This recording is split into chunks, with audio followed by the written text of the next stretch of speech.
साथीहरु hello guys. आज चाहिँ मैले यो पुदिना हेर्नु त कति राम्रो। आहा, मैले अब यति पुदिना टिपेँ है। यो पुदिना हेर्नु त आफ्नै घरमा कति राम्रो पुदिना फलेको, यस्तो राम्रो पुदिना छ। अब यो पुदिनाको र अनि अब हामी चाहिँ टिप्न जाऊँ, धनिया टिप्न जाऊँ है। आज म चटनी बनाउँछु। यो गार्डन हो, हेर्नु त धनिया, आहा कति राम्रो धनिया। अब म चाहिँ धनिया टिप्छु ल। हाई गाइज, यस्तै धनिया टिप्नु मजा आउँछ नि हैन, आफ्नै बारीमा क्या मजा आउँछ धनिया टिप्नु त है, मजा छुट्टै हुन्छ क्या। ल म धनिया टिपेर अनि फेरि पछि हजुरलाई चटनी बनाएर देख्छु। अनि फेरि हामी गोलभेडा पनि टिप्छौँ।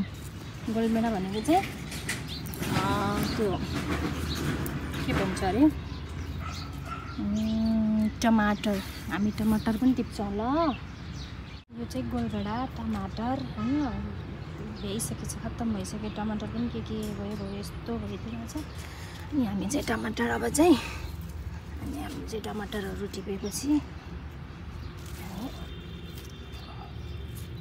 ल अब हामी टमाटर टिपेँ, त्यसपछि चाहिँ धनिया पनि टिपेर अलिकति राखेँ।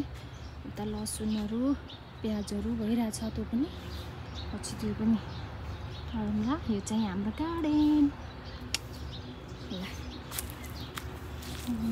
अब चाहिँ चटनी बनाउन जामोस्। म हजुरहरूलाई आज यत्तिकै डिसमिस चटनी बनाएर खुवाउँछु। हस् आउनुहोस् है, हामी चटनी बनाउन गइरहेको छौँ। यो चाहिँ हामी पुदिना चाहिँ राम्रोसँग पखाल्नु पर्यो। अनि त्यसपछि हामी रह्यो यो धनिया पनि राम्रोसँग पखालेर, टमाटर पनि राम्रोसँग पखालेर म हजुरलाई रेडी गरेर देखाउँछु। हस् ल, मैले अब धोएर आगोमा त अब आगो बाल्नलाई त अब गर्मी छ नि त, त्यही भएर अब म चाहिँ गर्मी भयो भनेर मैले ग्यासमै पोलिदिएछ यसलाई।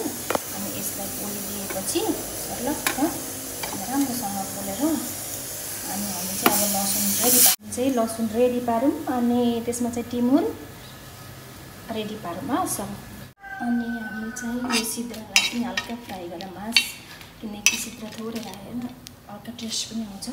मलाई त खासै मन पर्दैन पुदिना, हेर्दाखेरि त आहा कस्तो महँगो पनि बसाउँछ, तर खानुमा मलाई त्यस्तो मजा चाहिँ आउँदैन कि। अनि बुवालाई चाहिँ एकदम मिठो लाग्छ अरे के, त्यही भएर चाहिँ आज हेरौँ कस्तो हुन्छ है। हजुर पनि ट्राई गर्नुहोस्। हस् हाम्रो अब चटनीको लागि यो रेडी भयो। यो चाहिँ थोरै सिद्रा राखेको 3टा टमाटर, अनि धेरै पिरो छ खुर्सानी, आफूले कतिको खानुहुन्छ त्यो अनुसारले खुर्सानी राख्ने। अनि त्यसपछि यो चाहिँ टिमुर अलिक गर्मी छ, धेरै खानु हुँदैन, त्यही पनि थोरै लिएको छु। अनि स्वादअनुसार नमक, खुर्सानी, नुन लिने। अनि त्यसपछि चाहिँ यो धनिया र पुदिना मिसाएर हामी ग्लेन्ड गर्नुपर्छ। ल म ग्लेन्ड गरेपछि हजुरले देखाउँछस्। ल फाइनल्ली अब हाम्रो चटनी बन्यो। कस्तो बास्ना आइरहेछ, यस्तो मिठो बास्ना आएको छ नि। अब यो हामी खानासँग खान्छौँ। हजुरहरूले पनि मिठो गरेर यस्तै खानु छ भने एकचोटि ट्राई गर्नुहोस्। Okay, thank you for watching my video.